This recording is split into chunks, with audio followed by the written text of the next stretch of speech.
संपद। स्वास्थ्य ठीक रहिले जीवन रे सबु ठीक चली थाए।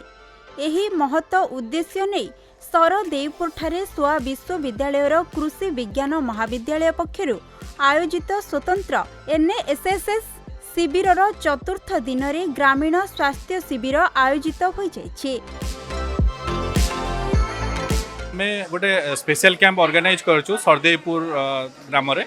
तो सेथरे आज आमर थिला हमर स्वास्थ्य ऊपर थिला फ्री हेल्थ चेकअप। आम सम हॉस्पिटल 18 जन डाक्टर आछछन्ती जो माने आखि ऊपर तांकर डेंटल ऊपर नॉर्मल चेकअप कर ब्लड सुगर टेस्ट भी करूछन्ती। जहाँ बहुत लोक भी आछछन्ती ता भीतर मौसा मौसी बहुत गाँव रु आछछन्ती जो माने फ्री रे हेल्थ चेकअप करछन्ती आ खुशी रे भी जाउछन्ती मेडिसिन भी नेकी जाउछन्ती। तो सबको तांको खुशी रे देखिए आम भी खुशी हो जे हाँ आमर गोटे कैंप रे लोक माने भी आछछन्ती।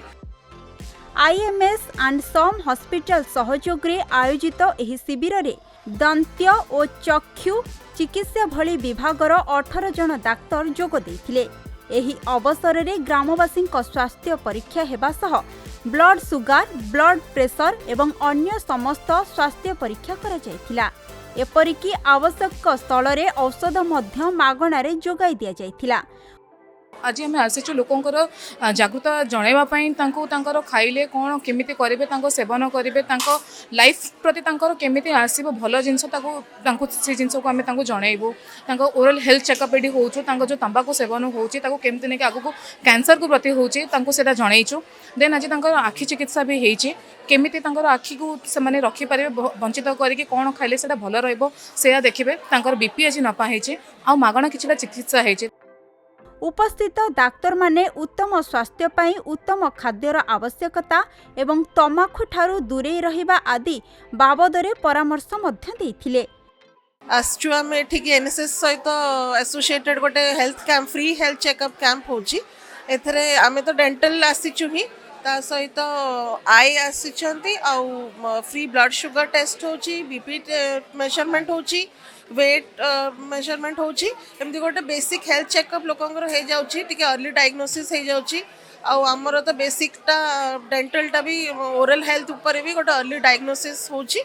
आउ लोक तो बेस आसीचंती बहुत जन आसी परचंती। सरदेवपुर ग्राम रे एठी मेलन पड़े कैंप पड़ीची फ्री लोक माने आछंती चिकित्सा होचंती मेडिसिन दिया होची सब विभाग अच्छी आखि विभाग दांत विभाग सब अच्छी आपण मैंने आसतु ये फ्री चेकअप करूँ भल सब अच्छी आठू आम रेफर भी करूँ सम हॉस्पिटल को सेठी भी आपण आसिले आपनकर उन्नत मान चिकित्सा हो पारिबो। आज आम एनएसएस रो हमर जो कैंप पड़ीथिला आज तार चतुर्थ दिन आज आमर मागणा स्वास्थ्य चेकअप का गोटे पड़ी कैंप रे तो समस्त कि मागणा मेडिसिन चेकअप सब करा जाउछि बालर वृद्ध नहीं कि समस्त कि मागणा सब करा जाइछि। केते लोक आछन्ती चेकअप करूछन्ती बीपी शुगर सब चेक करूछन्ती बहुत लोक उपकृत हो।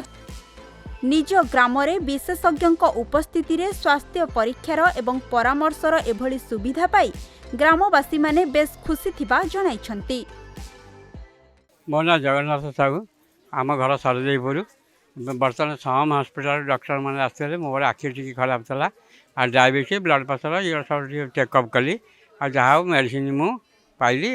मो ना हूँ रूपाल नायक मु सरदेवपुर आसो धन्यवाद आ हेल्थ कैंप में जहाँ टेस्ट कली ब्लड भी टेस्ट कली मागणा भी मेडिसिन नेली। मो ना विजयलक्ष्मी साम्बल सरदेवपुर आमर ग्राम नाम हूँ सरदेवपुर मेड़न पड़िया आमर ये सम हॉस्पिटल सब शिक्षाकर्मी मैंने आसते से सब चेकअप कले मोर ब्लड प्रेशर आ डेंटिस्ट दांत आखि सुगर ये सब चेक होती। मो ना अमूल्य कृष्ण नरेंद्र माइसेल्फ मु जड़े एडवोकेट आज आसती चेकिंग करने को जो गोटा कि सोया यूनिवर्सिटी द्वारा ऑर्गेनाइज करा यहाँ गोटे बहुत बड़ पदक्षेप गरीब लोक मानका जो माने कि ये उपकृत हो पारे। मु मोर एठारे प्रथम डायबिटीज चेकअप कली तापरे ब्लड प्रेशर आउ बीपी आउ दांत मोर पोक खाऊला डिफेक्ट थिला तेणु ताकू चेकअप कले। एठे बहुत लोक भी उपस्थित अछंती एवं मु आशा करे तांकर जो अभिलाष सफल हेबो एवं जनसाधारण बहुत उपकार आसिबो।